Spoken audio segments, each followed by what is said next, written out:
అధికారుల సమక్షంలో ఇందిరమ్మ ఇళ్ల కార్యక్రమాన్ని లాంచింగ్ చేసుకున్నాం. దాన్ని ఈరోజు కేబినెట్ లో ఏదైతే జీవో రూపంలో ప్రతి నియోజకవర్గానికి 3,500 ఇళ్లు మొదటి విడతగా ఇళ్ల స్థలము ఉన్న వారికి బీదలో బహు బీదగా వారు ఎవరైతే ఉంటారో గ్రామాల వారీగా గ్రామ సభలో ఏర్పాటు చేసుకొని ఈ సభ ద్వారా బహు బీదవాళ్లు పార్టీలకు అతీతంగా కులాలకు అతీతంగా మతాలకు అతీతంగా వారు కాంగ్రెస్ వారా కమ్యూనిస్టు వారా పింక్ షర్ట్ వారా ఇతరత్ర అని చూడకుండా ఎవరైతే బీదవారుంటారో పైరవీలకి తావు లేకుండా ఈ ప్రభుత్వం ఇందిరమ్మ ఇల్లు ఇచ్చే కార్యక్రమాన్ని కేబినెట్ లో ఆమోదించుకున్నాం. మొదటి విడతగా 4,50,000 ఇళ్లు సుమారు 22,500,000 కోట్లు 22,500,000 కోట్లు 22,500 కోట్లు దీన్ని కేబినెట్ లో అప్రూవ్ చేసుకోవటం జరిగింది.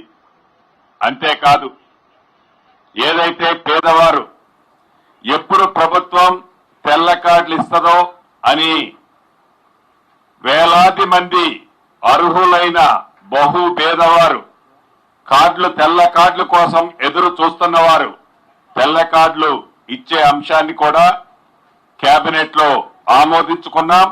తెల్ల కార్డులు అతి కొద్ది రోజుల్లోనే అర్హులైన పేదవాళ్లకి ఈ ప్రభుత్వం ఇవ్వాలి అని నిర్ణయం తీసుకోవడం జరిగింది. అంతేకాదు మా మేనిఫెస్టో కమిటీ చైర్మన్ గారు ఆనాడు శ్రీధరబాబు గారి ఆధ్వర్యంలో మేనిఫెస్టోని రిలీజ్ చేసుకున్నాం. దాంట్లో కార్పొరేషన్లు ఏర్పాటు చేస్తామని చెప్పాం. ఏదైతే ఓబీసీలు గాని ఎస్సీలు గాని బీసీలు గాని ఎస్టీలు గాని ఈ సామాజిక వర్గానికి అందరికీ వివరంగా మా మిత్రులు చెప్తారు. 16 కార్పొరేషన్లని ఏర్పాటు చేయాలని సూత్రప్రాయంగా కేబినెట్ ఆమోదించుకోవటం జరిగింది. 4వ అంశం ఏదైతే గతంలో నా ఆడబిడ్డల్ని ఆ మహిళా సోదరీమణుల్ని లక్షాధికారులు చేయాలి అనే కాన్సెప్ట్ ఆనాటి ఇందిరమ్మ ప్రభుత్వంలో ఉంది. ఈనాటి ఇందిరమ్మ ప్రభుత్వంలో నా ఆడబిడ్డల్ని కోటేశ్వర్లు చేయాలన్నది ఈనాటి ఇందిరమ్మ ప్రభుత్వం యొక్క లక్ష్యం. దీంట్లో భాగంగా కేబినెట్ లో ఓఆర్ఆర్ చుట్టూ 1-2 ప్రదేశాల్లో విశాలంగా గ్రామీణ ప్రాంతాలలో నియోజకవర్గ స్థాయిలో జిల్లా స్థాయిలో ఏవైతే మహిళా సంఘాలు ఈనాడు ముఖ్యమంత్రి గారు కొన్ని స్పీచ్ లో అనౌన్స్ చేయబోతున్నారు. ఆ చేసిన ప్రొడక్ట్స్ ని బ్రాండింగ్ చేసుకొని బ్రాండింగ్ చేసిన ప్రొడక్ట్స్ ని ఈ ఓఆర్ఆర్ చుట్టూ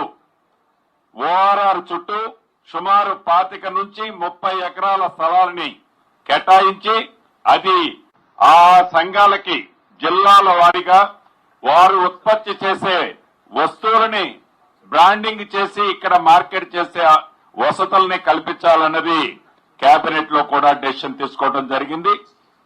అంతేకాదు 2 విషయాల్లో అసెంబ్లీ సాక్షిగా ఏదైతే అసెంబ్లీలో కాళేశ్వరం మీద ఇరిగేషన్ మీద గౌరవ మంత్రివర్యులు ఉత్తమ్ కుమార్ రెడ్డి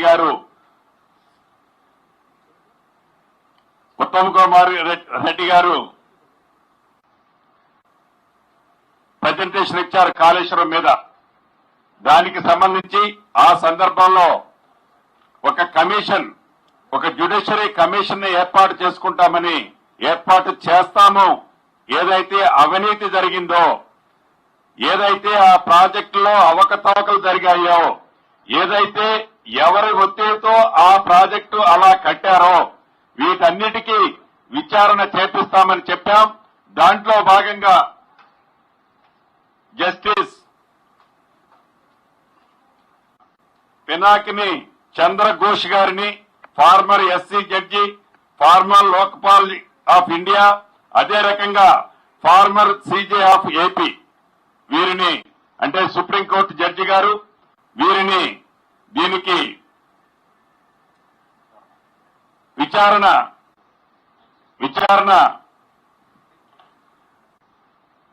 కమిటీకి చైర్మన్ గా వీరిని ఏర్పాటు చేసుకోవడం జరిగింది. ఈ విచారణ కాలం 100 రోజులుగా కూడా నిర్ణయించడం జరిగింది. ఈ 100 రోజుల్లోపు ఏదైతే అవినీతి జరిగిందో, ఏదైతే అక్రమంగా దోచుకున్న సొమ్ముందో, ఏదైతే ఈ ప్రాజెక్టులో జరిగిన విచారణని 100 రోజుల్లో చేసే కార్యక్రమం కూడా చేపట్టడం జరిగింది. అదేవిధంగా రెండవది వైట్ పేపరు విద్యుత్ దాని మీద కూడా పెట్టడం జరిగింది. ఏదైతే భద్రాద్రి కొత్తగూడెం, అదే రకంగా ఏలాద్రి నల్గొండలి, ఈ 2 ప్రాజెక్టుల మీద రిటైర్డ్ జస్టిస్ ఎల్ నరసింహారెడ్డి గారిని దీనికి చైర్మన్ గా పెట్టి దీనికి సంబంధించిన అంశాలన్నిటినీ, ఏదైతే ఆనాడు ఛత్తీస్గఢ్ లో 1000 మెగావాట్ పవర్ ని ఓపెన్ టెండర్ సిస్టమ్ తో కాకుండా నామినేట్ సిస్టమ్ తో కొని దానిని యూటిలైజేషన్ చేయకుండానే ఏదైతే డబ్బు ఆ ప్రభుత్వానికి కొల్యూటై ప్రభుత్వం పేరుతో దళారులకి ఆ డబ్బు ఆనాటి ప్రభుత్వం చెల్లించిందో ఆ అంశంపై కూడా ఈ రెండు ప్రాజెక్టులతో పాటు ఆ అంశంపై కూడా పూర్తి విచారించడానికి జస్టిస్ రిటైర్డ్ ఎల్ నరసింహారెడ్డి గారిని ఈ కేబినెట్ లో దీనికి కూడా నియమించుకోవడం జరిగింది. ఈ విచారణ కాలం కూడా 100 రోజులుగా నిర్ణయించుకోవడం జరిగింది. వీటన్నిటినీ దృష్టిలో పెట్టుకొని తెలంగాణ రాష్ట్రం ఏర్పడిన తర్వాత 10 సంవత్సరాల్లో జరిగిన అవినీతి అన్యాయాలని ఈ రెండింటితోనే కాకుండా భవిష్యత్ కార్యరూపం ఎలా ఉండాలి అనే అంశాన్ని కూడా క్షుణ్ణంగా పరిశీలించడం జరిగింది.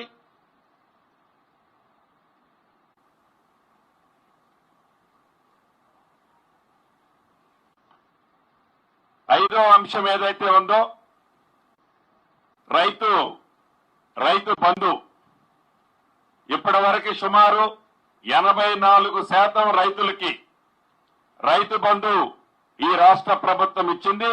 రాబోయే 2 రోజుల్లో 93% పైగా రైతు బంధువుని ఇచ్చే కార్యక్రమాన్ని ఇవ్వాలని కేబినెట్ నిర్ణయించింది. ఆ రకంగా కూడా ఆదేశించడం జరిగింది. దీని ప్రకారం యావత్తు తెలంగాణలో ఉండే నిరుపేదలందరికీ, మళ్లీ రీరిపీట్ చేస్తున్నా, రేషన్ కార్డుల అంశం ఏదైతే ఉందో ఈ రేషన్ కార్డులని అర్హులైన ప్రతి వారికి ఇచ్చే ఆలోచన శ్రీకారం ఈ రోజు చుట్టబడింది. అతి కొద్ది రోజుల్లో అర్హులైన వారందరికీ రేషన్ కార్డు ఇవ్వటం జరుగుతుంది.